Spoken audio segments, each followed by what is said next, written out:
সিজদায় গিয়ে নবীজির শেখানো একটি দোয়া যদি ৩ বার পড়তে পারেন তাহলে কপাল খুলে যাবে। আপনার পরিবারে যত অভাব অনটন আছে, দুঃখ কষ্ট আছে, সব আল্লাহ রাব্বুল আলামিন দূর করে দিবেন।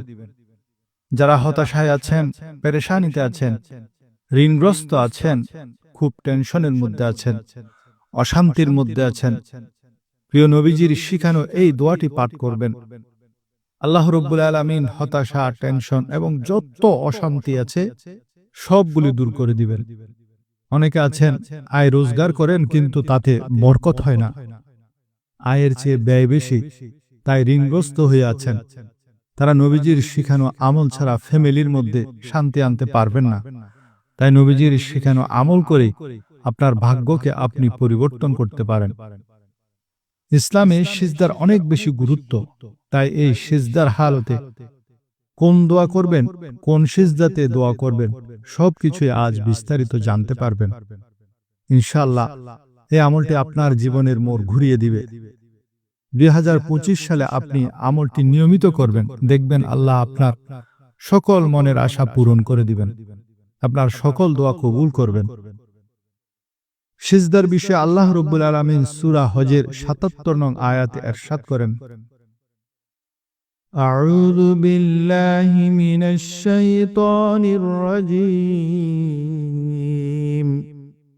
বিসমিল্লাহির রহমানির রহিম, ইয়া আইয়ুহাল্লাযীনা আমানু রুকউ ওয়াসজুদু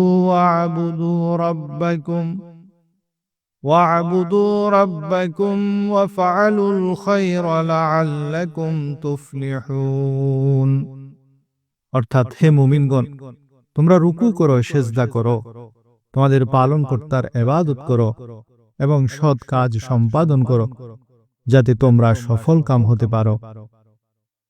আবার সূরা সিজদার 16 এবং 17 নম্বর আয়াতে আল্লাহ তাআলা বলেন, تتجافى جنوبهم عن المضاجع يدعون ربهم خوفا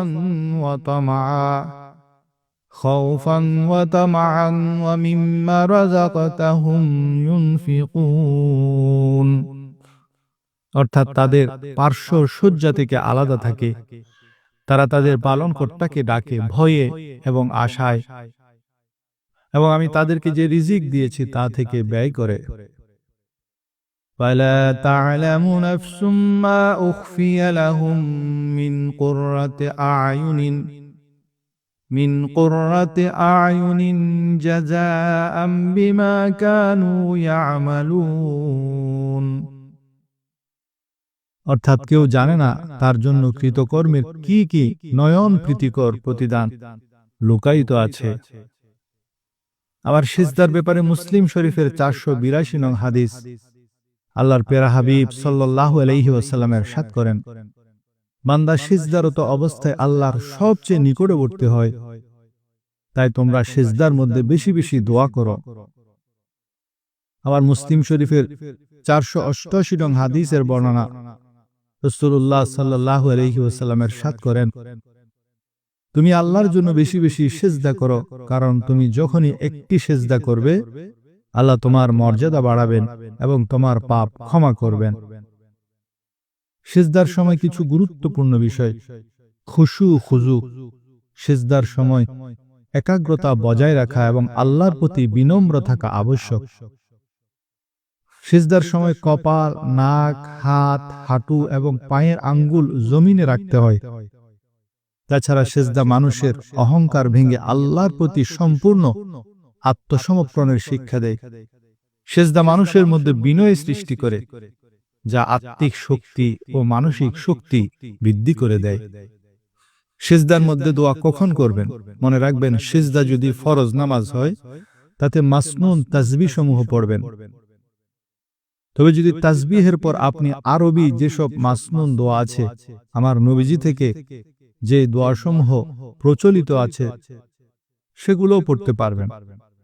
তবে ফুকাহা ইকরাম বলেন, আপনি যদি নিজের জন্য কিছু চাইতে চান, কোন স্পেশাল দোয়া করতে চান, নিজ ভাষায় দোয়া করতে চান, তাহলে নামাজের সিজদায় দোয়া না করে বরং নামাজের সালাম ফিরানোর পর এমনিতে একটি সিজদা দিবেন আর সেই সিজদার মধ্যেই দোয়া করবেন। যদিও সেটা নামাজের সিজদা নয়, তবে সেটা যেহেতু আপনি আল্লাহর জন্যই সিজদা দিচ্ছেন, তাই প্রথমে আল্লাহর প্রশংসা করবেন। 3 বার সিজদার তাসবিহও পড়তে পারেন, তারপর একবার দরুদ শরীফ পাঠ করবেন। এরপর 3 বার ইসমে আজমের দোয়া করবেন।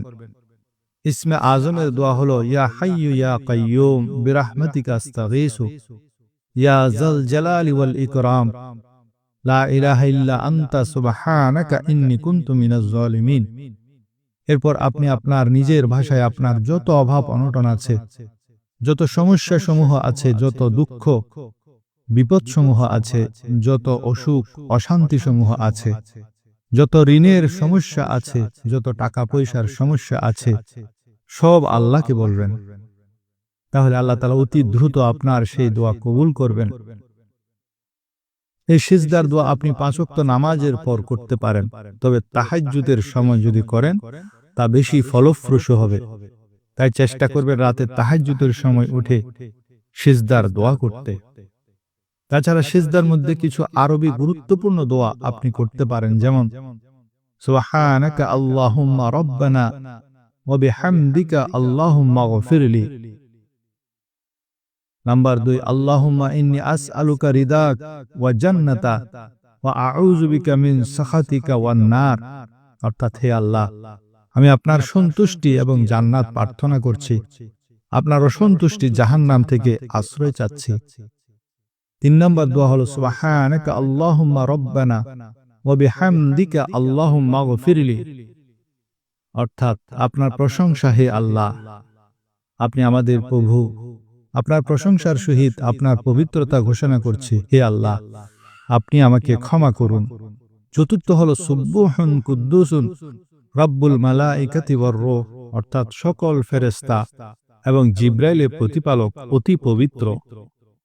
হযরত আয়েশা রাদিয়াল্লাহু তাআলা আনহা বলেন, এক রাতে আমি রাসূলুল্লাহ সাল্লাল্লাহু আলাইহি ওয়াসাল্লামকে বিছানায় পেলাম না। আমি তাকে খুঁজতে লাগলাম।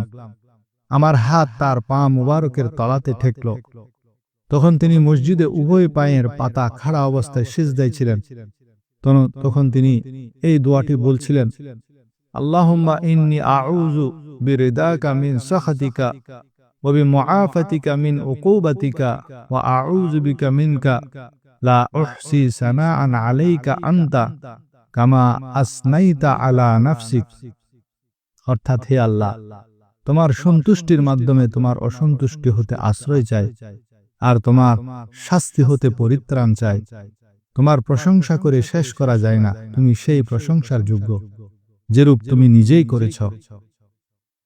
6 হলো আল্লাহুম্মা গফিরলি যামবি কুল্লাহু দিক্কাহু ওয়া যুল্লাহু ওয়া আউওয়ালাহু ওয়া আখিরাহু ওয়া আলানিয়াতাহু ওয়া সিররাহু।